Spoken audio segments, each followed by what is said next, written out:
And that transitions us right here into the James Madison preview.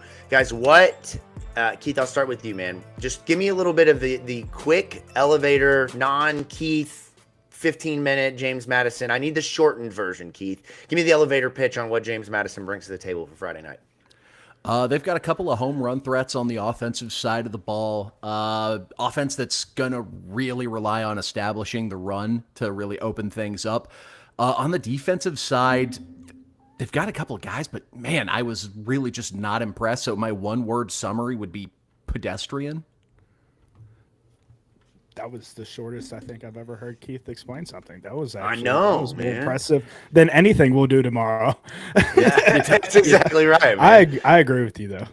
You tell me to do an elevator pitch, man, I'll give you an elevator pitch. I'm here for it, man. I am here for it. And you look at the game last week for both squads, Louisville and James Madison, and of course it's week 1, right? You can either go the route of playing an LSU, playing a Notre Dame, playing a Miami, or, you can go the route of playing a FCS opponent, and that's exactly what both of these schools did last week. James Madison taking on Weber State, the home of the Fighting Damian Lillard's. Right, there we go. Right. Weber State. I was going to guess Wildcats. As of like 20 minutes ago, they were Weber State to me. Chris Weber State, man, that's exactly right. Yeah. But James Madison won last week, 45-10. Played two quarterbacks quite a bit, which we're going to get into here in a moment as we kind of preview them. And then, of course, Keith mentioned some of the threats that they have at running back, but really between the running game and then the defense, that's really where they kind of made their mark this past weekend, holding Weber State, to 10 points overall. And really, it was a shellacking. But one where James Madison is still trying to kind of figure it out. Like, of course, they have got some weapons, but as we mentioned with the quarterback situation, Alonza Barnett III will be the starting quarterback for James Madison for this game. It'll be his second game back since tearing his ACL. And this is a guy that is extremely dynamic. We saw last year Georgia Tech, Austin P. The list. This is just the first couple of games of the year, but I know the list goes on and on of teams with running quarterbacks that gave Louisville an issue. And I think that if Louisville doesn't come prepared, mentally focused, checked in, Alonzo Barnett is a guy that can 100% make big enough plays to keep James Madison in a position to win this game. By no means do I think you're going to come in here and see a guy put up a Lamar Jackson type of performance, but he is more than capable of looking like a very good quarterback. Kind of similar to what we saw last year with Stanford when Ashton Daniels turned into a guy, like a dude. Right. I would definitely say when I watched their game against Weber State, I would draw a comparison more to Puma. Running style, form, just it seems like he did lose a step with that injury, which, you hate to see in any player, but having that surgery twice, I've lost every step I could even think of having. So I definitely get that. But he definitely, in particular, I get it's the first drive of the first season. And maybe he's just trying to get these jitters out of his legs, get a first hit or something. But there were 2 or 3 opportunities that he had where he could have handed the ball off, and he decided to keep it. So this is definitely a ball player that likes to have the ball in his hands, where you're going to have to play a very fundamentally sound defense and eyes in the right spot. Nobody play hero ball. Just gap, fundamentally sound football. So it's sort of had this epiphany while you guys were talking, and we listened to a lot of James, or at least I've tried to consume as much James Madison content as possible this week to get you guys prepared. And this is essentially their championship or bust game, especially with Boise going down the way they did week 1. Like, they're one of the 4 or 5 G6 teams that people are really pushing as a potential playoff contender. How much of their playbook do you think you sat on? Do you think they sat on just for this game? I don't think they sat on much, Keith, because, if you go back and watch that game, I know for sure they were sitting on a reverse pass because they ran a reverse in that last game that was for a loss of yards, but the only reason they ran that reverse against Weber State is to make sure Louisville's prepping for a reverse. But Louisville's defensive coordinator knows we're prepping for a reverse and is smart enough to know that there's a pass likely coming off of that. And they ran a They had to have a blocked punt for that win. They had to have a kickoff return. I'm not sure if anything they held in the holster when it came to week 1 stuff. So the only thing I sort of think of, because like when sort of putting together the preview, their offense, much like Eastern Kentucky's, is a lot of read option concepts, but we didn't see very many RPO looks last week. I wonder if that's just sort of something they tried to add on that they didn't want to show last week to sort of lull the exterior into a false sense of security, because they had, I believe, a preseason like 3rd team all Sun Belt wide receiver that they didn't hardly utilize in this game. Now, Sluka didn't necessarily look the most impressive when he did throw the ball, and God,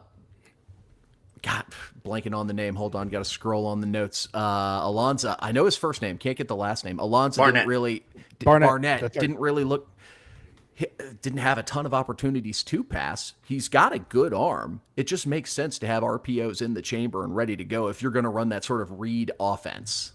Yeah. And when I wrote and I said he has an interceptable football, I would say that's probably I meant that because I feel like he's going to be forcing things in a game like this against Louisville, trying to maybe do too much because I can't do as much with my legs, so I have to do more with my arm based off of the ACL injury and things like that. Their leading receiver last game was a guy by the name of we all might recognize him, we all love him, Michael Scott. A nice crisp 38 yards, but he is, also capable of running the ball. So I wouldn't be surprised. Keith, you mentioned things that they could be holding close to the hip. Are they doing a jet pass, jet sweeps with Michael Scott? Are they doing things like that? There's obviously other guys on roster, like you mentioned, Keith, the preseason guy that they had, but that was just the leading guy that they had last game. The running back. You have George, go ahead. No, I was just going to say, I just dropped this in the chat, but if Michael Scott doesn't have a paper NIL deal up there, what are we doing, guys? Like, no. I mean, come on. What paper companies exist around, like Staples, I guess? I don't even know what paper companies are around, but let's get an NIL deal for that guy Vince, after this weekend. Chat brings up a good point. Some people concerned about the game. Vince, are you going to be able to get your fried bologna sandwich from 5 Star? Yes. I mean, that's not even a question. Not even a question. Right down the court. Vince's employer is very much aware that he is coming in to work tomorrow on time because Vince is, 1, never late to anything, ever. I don't think I've ever will see Vince late to anything in his life. But 2, he will come in ready to get his shit done as quick as he can so he can get the hell up out of there. So he's going to be the most efficient worker tomorrow with a full belly and a speaker full of Delta Dawn. So, that's what's happening. With Coach P, with Coach Petrino, we used to have this thing in the weight room called GTFO, where it was, they give you the workout, you finish it, and you GTFO. So that's how right. Tomorrow is a GTFO Friday, 100%. Keith, you mentioned their running game. The running back had 99 yards last game. That's definitely going to be something they've got 2 really good running backs. Like with this quarterback as well. Make sure you edit out all those coughs. Yeah. Yeah, right. But it's going to be the main thing we have to stop. Stop the run. I feel very confident about us winning this football game. Force this kid to throw the ball. Well, do you want to go ahead and jump into players to watch for? Jacob, did you have anything to add just on general scheme observations? Well, do you want to jump into their defense at all? I mean, we've talked a lot about their offense and Barnett, but what about defensively last week? They had 3 interceptions on Weber State. Again, it's Weber State, especially when Weber State is down, aggressively trying to come back, throwing the football a lot. Keith, you pointed out no sacks last week. What about that was on the Weber State side, on the James Madison side of the ball. James Madison didn't have any either. What about this defense? What can we expect? If you remember back 2 years ago, I thought that they came in when they played Louisville with a very interesting strategy defensively, which was really just to try to muck things up as best as they could, try to slow Louisville down. Of course, that's a lot easier said than done. They try to take away the running game from Malik Cunningham, really forced him to be one-dimensional. If you remember, Tyler Hudson kind of struggled, but was really the only one in that game. Caught his first touchdown as a Cardinal in that one. But it was really like an awkward, clunky game. They took Yasir Abdullah away. What is this defense for James Madison going to do? So I mean this with all the respect in the world to, the current coaching staff at James Madison and the former coaching staff at Louisville. That was a Kurt Cignetti scheme against a Scott Satterfield offense. So naturally, you almost would expect things to get mucked up a bit more. But like you mentioned, they weren't able to manage a sack against Weber State. This is a team that does not have a dominant defensive line, and I would not expect them to be able to create pressure with just 4 guys. I think that they're going to probably try to throw the full bag, throw a lot of different zone blitz schemes at us, send some linebackers, maybe drop an edge into a flat zone or cover in the middle of the field. Try to create confusing looks for not just Miller Moss to make, but also to just throw things out of whack in the running game. But when you do that, when you send extra rushers to try and create some sort of semblance against the pressure, that's what I think Miller Moss has done the best, making good decisions and getting the ball to the right person at the right time. Like, did we have a ball go off target last week? Yeah, sure. Did we have a great ball end up with a fluke INT? Yeah, sure. But if you're going to challenge Miller Moss to a battle of wits, I like our guy. Yeah, I mean, you would think that this shouldn't be a matchup in which, Miller Moss is going to be, I mean, of course they're going to try to slow down the passing game, really, hone in on Chris Bell and Colin Lacey, but this is a game where I just feel really confident in his ability to read and react. We saw last week, while he did, over aggressively kind of throw that first interception, for the most part, was really diligent in picking his spots, of making the throws when he needed to make them. And I expect against a defense like this, he can do that enough to where then they can just really lean on those 3 running backs, man. I mean, in these games, those 3 backs are the difference. No defense at that level is going to be able to handle the punch of Isaac Brown, Duke Watson, and here's 5 more Keywan Brown runs. Shit, I'll throw a couple Braxton Jennings and Sean Boykins runs at you if that's what you want. We'll get 5 running backs out there. But this should be a game where I think Louisville just wears them down defensively with their running game, especially look at what Isaac did last week. I mean, I'm not going to compare that performance to the Lamar Jackson game 1, a couple of, the Heisman Trophy year, because the beginning of that season was nuts. But Isaac did only play a first half of the game. Lamar only played the first half of that first game, his Heisman season. I mean, I think Isaac's got another 150-plus yard game in him. This might be a 200-yard game for him, guys. No, they're running a 4-down defense, and I think that's going to be, playing friendly to us for sure with our power and counter game. They have hyper aggressive linebackers. That is definitely one thing I noticed, Keith, whenever I went back and watched their defense. Yeah. Is that Shooting they gas. are going to come downhill, that's for sure. They're going to be playing on the tip of their toes, especially it's going to be so obvious to tell when they're blitzing. It's not even going to be funny because they're going to be creeping. They're going to be taking steps. We'll be able to get them with a hard count. I would not be surprised if we do run a hard count multiple times in that game. Trent Hendrick is the one you want to be watching out for there, number 5, senior linebacker.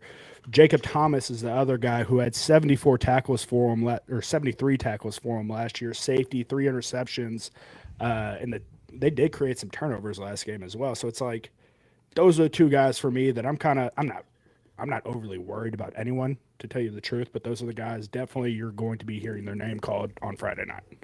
Now, real quick, just remind me. I don't recognize names. Are those the Spirit, the Heartbeat, the Cop? Which one? The Hammer? Do we know? I don't know them by names. I'm like the coaches that only go by numbers, except for I only go by nicknames or awards. I don't know what I would call any of those haircuts, if I'm being honest.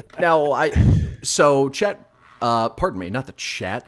The Pink Seats Party Deck, Beamer in the Party Deck brings up a good point that this is a team that two for 2 on their last 2 games against ACC teams, with a win against Virginia and a 70-50 rout of North Carolina last year with the ghost of Sleepy Mac Brown.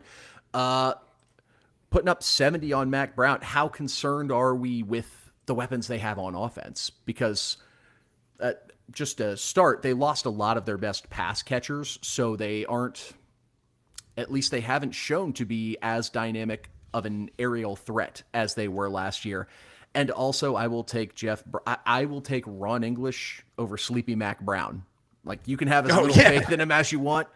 Mac Brown was 5 years, stayed around 5 years too long. And Ron English was his defenses weren't worse at night. They were equally bad at all times of the day. Ron wasn't sleepy. He was just, needs a little bit more support, which he got, or at least that's what we're going to assume. So there's a difference there. And now Bill Belichick needs a brawl, guys. Can we just talk about that set on him, man? I mean, come on, man. I mean, the dude needs a brawl, man. And what is he doing? Absolutely. I mean, sorry to get on a tangent here, but why in the hell is he banning the New England Patriots from their practices? Like, this dude is doing himself no favors, man. What a freaking dweeb. You have to have someone the NFL actually wants for a team to show up to your practice also. So that's true. I was part of the 2018 team. Nobody showed up. So to get the train back on the tracks, their offense, they have a few home run threats. A couple of guys that me and Vince both highlighted were their two running backs. Alonza Barnett, who played for North Carolina in 2022 and 2023. And then, pardon me, not Alonza Barnett. That's George Pettaway. Yeah. Barnett's the quarterback. Pettaway, running back, played 2 seasons at UNC, now in his second year at James Madison. Watch him run. Like, that's a power conference running back. I wouldn't be shocked to see him make a jump up and be a number 2 on a team on a P4 roster next year. And a kid who I also think could end up making the jump. He's undersized, but if someone's going to get us, I think it might be this kid, Wayne Knight. That kid is fast, man. He is. That's a football. Maybe not Isaac Brown burners, but that kid can scoot, as the now retired Coach Corso would say. Yeah. So let's switch gears here a little bit. Let's talk about Louisville's defense and what we can expect there. We talked about the performance of the pass rush last week with 4 sacks, 3 different guys getting in on the action there. Either one of you, what can we kind of expect from James Madison's offensive line and how Louisville is going to attack, knowing that they have a running quarterback who can get out and make moves? Should I expect some spies? Should I expect, how is Louisville going to try to get after and stop Barnett with the pass rush? I don't know if we will spy. I wouldn't be surprised if we do have a spy, but just putting yourself in the mind of what the JMU quarterback Alonza Barnett's going to be looking at is he's going to be looking at Clev Lubin whenever they run that read option. He's going to look at Clev or whoever the inman on the line of scrimmage is. He's going to either just be watching him crash down or he's going to be watching him play quarterback. And it's up to that linebacker to either fold over top and make a play on Barnett or to fill his gap and to make that hit on the run play. So if we don't spy, it has to be that fundamental. It can't be, coach, I thought Barnett handed it off, so I left my assignment and was going to try and make a tackle. No, you can't have any of that stuff against a team like this because that's how you get busted for a huge play, and we're sitting there with our hands up wondering what the hell happened. Yeah, TJ and Stanquan versus their eyes. That's going to be the biggest matchup of the night for the defensive side of the ball. And honestly, it's going to be a game that's not just going to challenge the edges because, if their assignment is to run contain, get as deep as the quarterback, and that's going to lead to a lot of handoffs, can our interior defensive line eat the 3 blockers in the middle for James Madison to muck up that running lane to, again, let Stanquan and TJ crash inside and come clean up shop? So it's a game that I'm very confident in Jordan Gerard, Renee Conga to really mess things up on the interior. So I don't know. I can't remember if you all gave Jordan Garrett a game ball or not from Saturday, but he led the team in tackles in that one. And really, I mean, they didn't do much except for just run like a yard and then get tackled. So it wasn't as if he really had to do a whole lot. But I mean, you saw the dominance of being able to control the line of scrimmage, control his blocker, get off of the block, and to get 6 tackles as a defensive tackle is pretty impressive. We typically, over the years, have seen those guys with 1 tackle a game, really make more of their mark by just being stuffers and not necessarily tacklers. But I'm looking for Jordan Garrett to have a huge game this one. I think he's going to have a sack for sure. It seems yes, then it's just as important for the guys in the back end too, safeties to be gap sound because we are going to blitz. We are going to send these linebackers at some point in the game, and not everybody's perfect in a football game. Say the linebacker does make a mistake, it's up to the safety at that point to make the linebacker right. They have this thing called a pizza theory, Keith. I don't know if you've heard it in football terms, but if I take a slice and you give a slice. That's literally it's as simple as that in the football world. And, safeties are going to be having to think about that stuff. And I think this is a type of deal with Barnett that I'm comfortable with our guys making an open field tackle. I hope I don't. Oh yeah, made yeah. made to look stupid. No, of course we don't want that. But I did walk away impressed with Eastern Kentucky because that is one of those things. Like that Eastern Kentucky didn't have a ton of weapons, but they still have dudes that can score the football if you give them space, right? And Louisville, every time you looked up, for the most part, Louisville had a hat on the ball, multiple hats on the ball. I mean, Yeah. They really didn't have many positive plays in the first half at all. I mean, I think their biggest gain was 4 yards or 6 yards in the first half. In the second half, obviously, as you go to the 2s and the 3s, that changed. They had a big passing play, and obviously, I think they ended up scoring a touchdown or getting close to the touchdown there. But I think overall, the big thing with this team is tackle well. I don't think any of the corners on this team are going to be guys that are overly aggressive. And it's hard to tell through week one. They didn't complete a pass until the second quarter. They only completed a 20-yard pass one time in this game. So the secondary has not really been tested at all. But I do just, knowing what we've talked about all along, I think this is going to be a group where really the safeties are the ones that can be a little more aggressive, and the corners just kind of have to hold on tight and not let any big plays happen. Let's talk a little bit about the injuries. We obviously heard this week from Jeff Brom that Nate Kriske is out and will not play this weekend. I had heard over the weekend that there was an injury in camp that required some additional work, and that there was going to be a little bit of time before he came back, maybe potentially after the bye week. I don't know what is going on with Trevante Sylvester. I thought that was interesting that he wasn't the starting left tackle, considering how he finished last year. Did not play against Eastern, undisclosed injury. I don't think we heard much on if there was an official kind of extremity. That they don't typically give us anything. So Coach Brown put out that he had gotten banged up in camp, and in retrospect, that makes so much more sense then as to why we were rotating offensive lines around like the first 3-4 days of open practice and fall camp. And Trevante hasn't quite worked his way back from that yet, but when that happens, you have guys get opportunities. And someone who I wanted to call out, true freshman, Cam Gorin, got on campus wasn't even on campus for the winter, got here in the fall for training camp, getting reps with the 2 at offensive tackles. That is wild. Who was the last? I might come off as dumb, really just trying to think this out loud. Who was the last true freshman to be on the 2-way depth chart at left tackle? I mean, Mackay played at right tackle his freshman year. I don't think I can remember a true Michael Gonzalez. Lucas McNeil. I mean, you'd have to go back, man, to look at left tackle to have a true freshman. Did Collins get any reps at tackle? Because I know he played as a freshman. But he did, but he played center as a McNeil freshman. would be my guess. McNeil is a good one, but was he JUCO though? I thought he was. Maybe not. Maybe he was a high school kid. I thought McNeil side was JUCO. tangent. But yeah, Cam Gorin being able to go out with the 2s and get reps at a P4 program as a true freshman, immensely impressive. Yeah, immense. Also, I just hope we don't have to play him enough. No, but I mean, if he's there, he's obviously shown what he can do. And you guys guys want to keep the red shirt. I mean, maybe. I mean, Michael Gonzalez came in as his true freshman year and worked in as the 6th man and played left guard, right tackle, right guard. I mean, you just never know with a kid like that. That was the big surprise for me. And I remember texting Keith like, "What the hell? How's this happening?" You guys know I'm a diligent. You guys know I'm a super diligent note taker. I thought that he was a walk-on. I'm like looking through my notes through the offseason of every recruit I just forgot to put him on the commitment list. Like he committed so late in the cycle, I didn't even have him on there. Yeah, flipped him on real signing day from Purdue. Yeah, right. Yeah, well, I was going to say it means the kid is smart. I mean, if he can come in here, well, it obviously means he's smart. He was freaking committed to Purdue. But I mean, he went to Louisville, man. That's what he's known for. To be able to play this or to play this early, I mean, as a freshman on the offensive line, to play early in Jeff Brom's offense as a freshman in general is impressive. Yeah.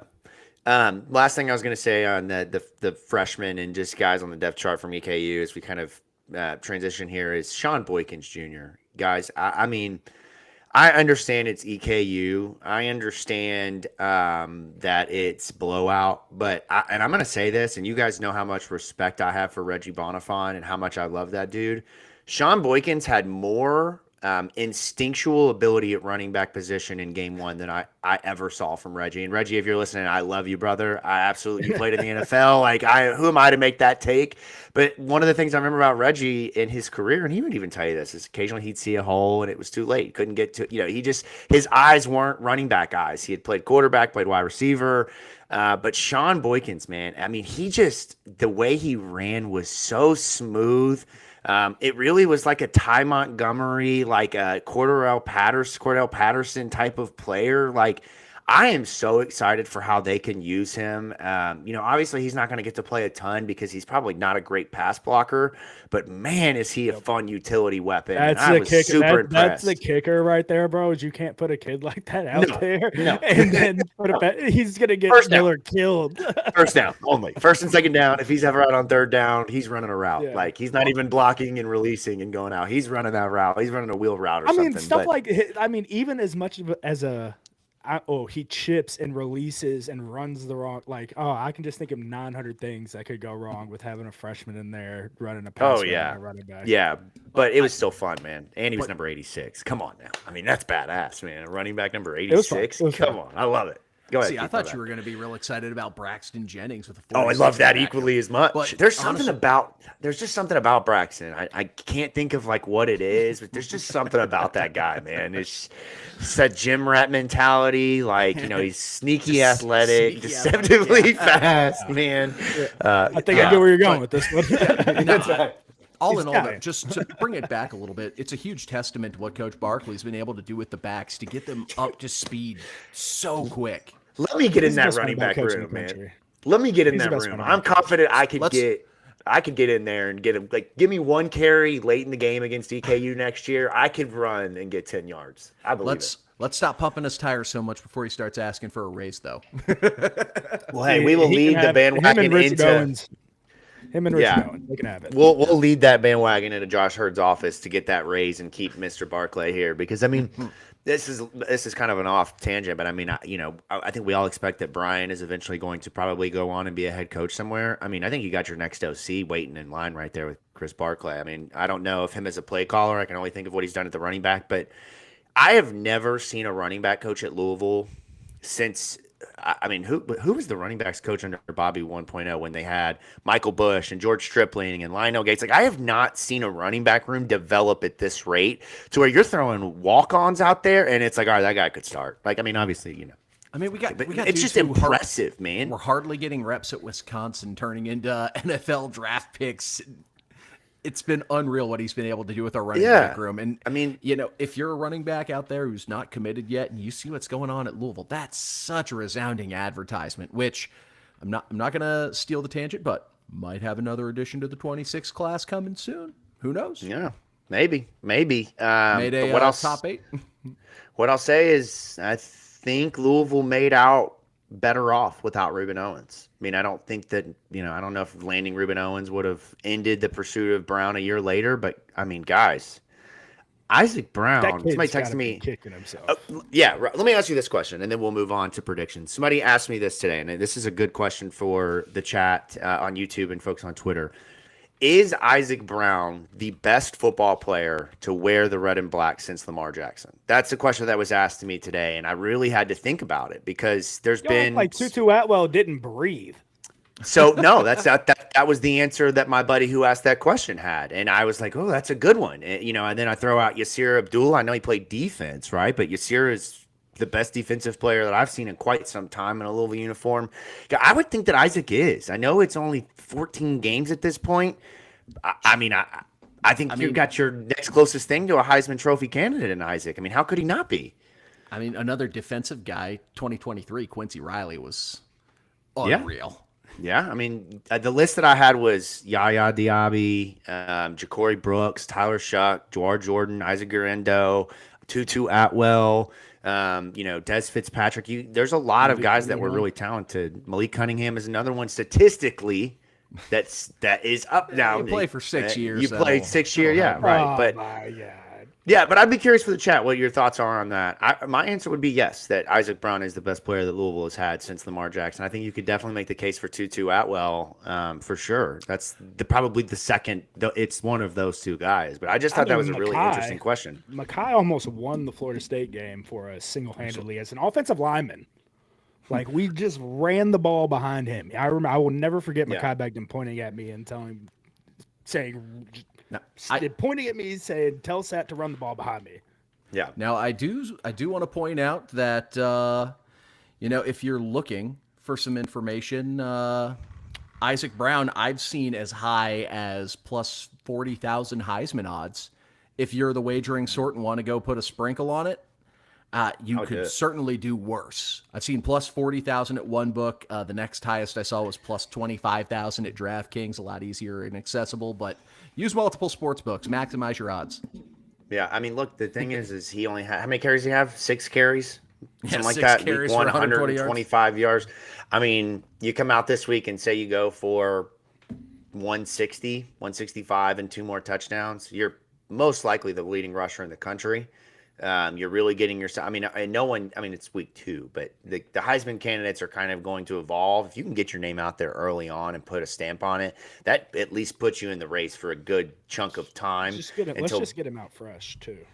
Yeah, right. That's what I'm saying. And how could you not? Look, last week, I thought another thing that was really impressive, and he had that one big stuff of the game was they only gave the ball to Duke Watson twice and still had a 30-yard reception, and they still ran the ball the way that they did, right? Like, that is what you can do with Louisville football right now is one guy doesn't have it. All right, bet Keywan, get out there. Sean Boykins, get out there. Like, let's just keep throwing fresh bodies at them. And as we transition now into predictions and looking ahead to the final tomorrow night, I think all of that comes into play. Louisville's ability to ground and pound, be able to put points up on the board, to be able to really take advantage of having a bigger offensive line that can lean on them. And so I think that when you look at what this matchup is and how it's going to play out, I think that is 100% kind of the jumping off point. So real quickly, before we get into the spread for this week, let's go back to last week. For the predictions. Not a great week for us. Unfortunately, Louisville did not cover. I did not have that on my bingo card last week. That I didn't even realize Louisville didn't cover until I left the stadium. Like, I was like, oh shit, they didn't cover. Yeah, it's okay. Place. That's right. Vito Tisdale still hates you, man. Like, you still suck equally as much as you did when you were at UK, dude. Like, golly, that dude he's the worst. Of course it's him, man. Of course it's the UK transfer, bro. I looked over to Roman. 2 seconds here, of course. Yeah. I looked over to Roman in the press box and was like, is that the Vito Tisdale I think it is? And it's like, God, you got to be kidding me. My barber, the guy that cuts across from him is Vito Tisdale's cousin. So next time I'm in there getting a haircut, that's all I'm going to hear. Yeah. Oh, for sure. You got a better set pick 6. All right. Enjoy winning one more game the rest of this year. You guys issues. You know he's a Stoops boy. Yeah. Okay. Yeah. I will say I was leaving the press box at halftime to go down just to kind of meander around the stadium, and the defensive coordinator or one of the defensive coaches was trying to catch the elevator. The elevator wasn't working from Eastern Kentucky, and him and I had a very pleasant chat. He was hilarious. A younger guy. Very realistic about what was going on today. He was like, man, tough day in the office. I was like, I feel you, dude. That's got to be rough. But Louisville does not cover in this one. So unfortunately, all 3 of us took an L last week, 0-1. But there's no way to go from here but up. And so this week we turn the books to Louisville, James Madison, and we are looking at the spread courtesy of FanDuel. You can find spread in a variety of different places. XYZ Sportsbook. We love to insert your sponsorship here. FanDuel, though, has it at 13.5, minus 13.5 for Louisville. So, boys, predictions. Let's do it. What do we got? Louisville, James Madison. Keith, I'll start with you. Which way are you going, man?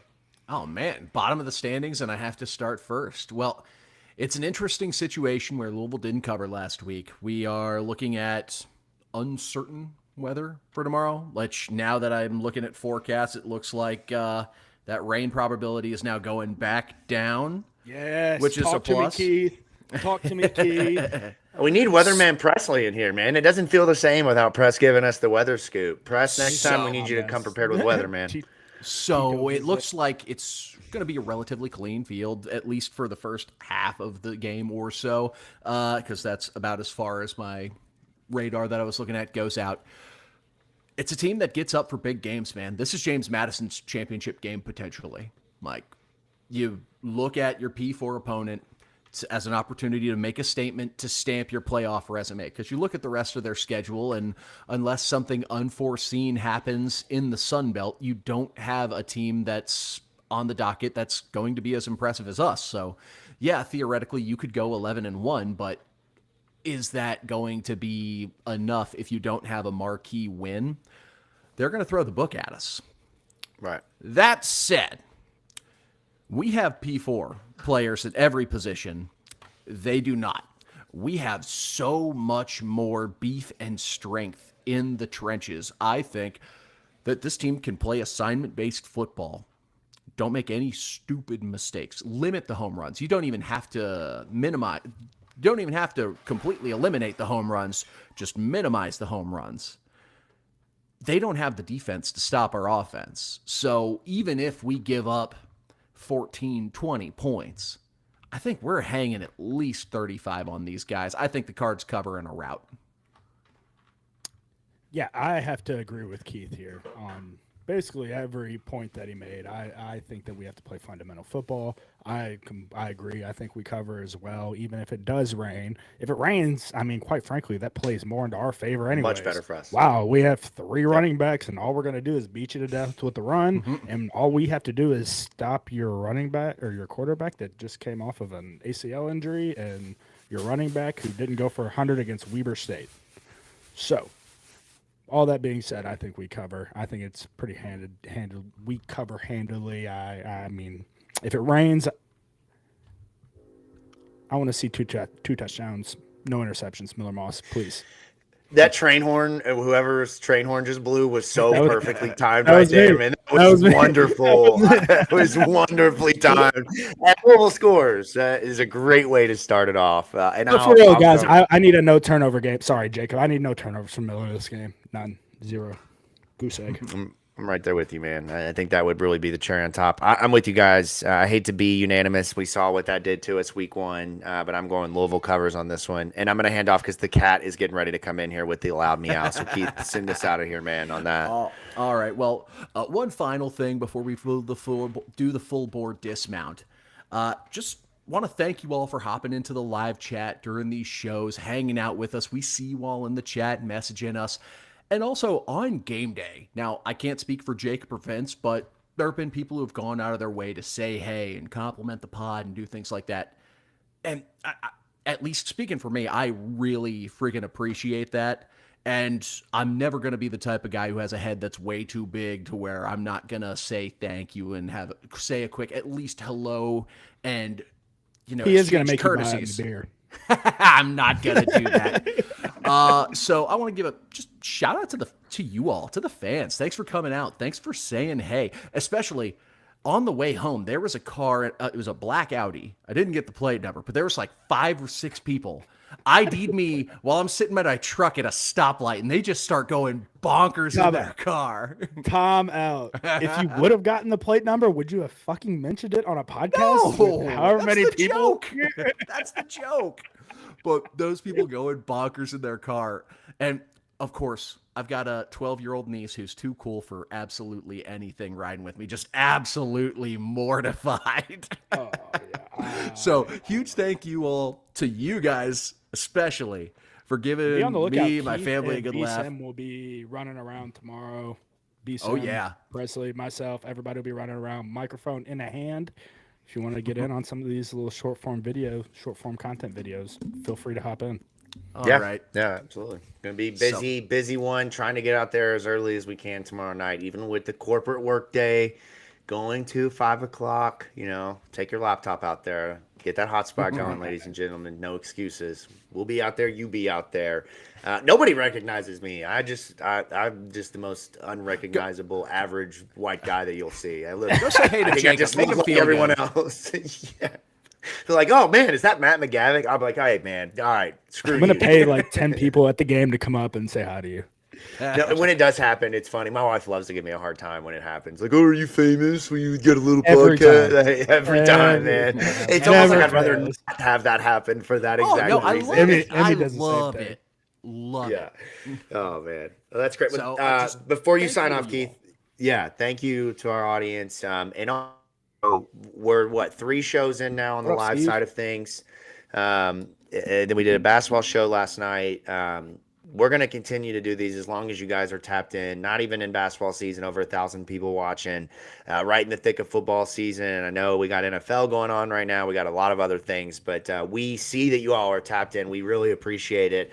And that is giving us the means to go out and produce more content day of, after the games and all of that. So we, especially me, I cannot thank you all enough for the support that you have shown us. And while I am the all ball knower on this show, everybody knows I'm not a former football player. So the support and all that, it means the world, man. So thank you all. You are Keith, the go all ahead. ball knower. As Keith and I mentioned last show, I am.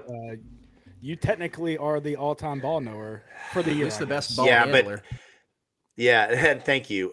Wins knocked out of my sales. I'm going to throw a name from the past out here for our audience. Cameron Teague, former beat writer for Louisville football, plays in our online dynasty.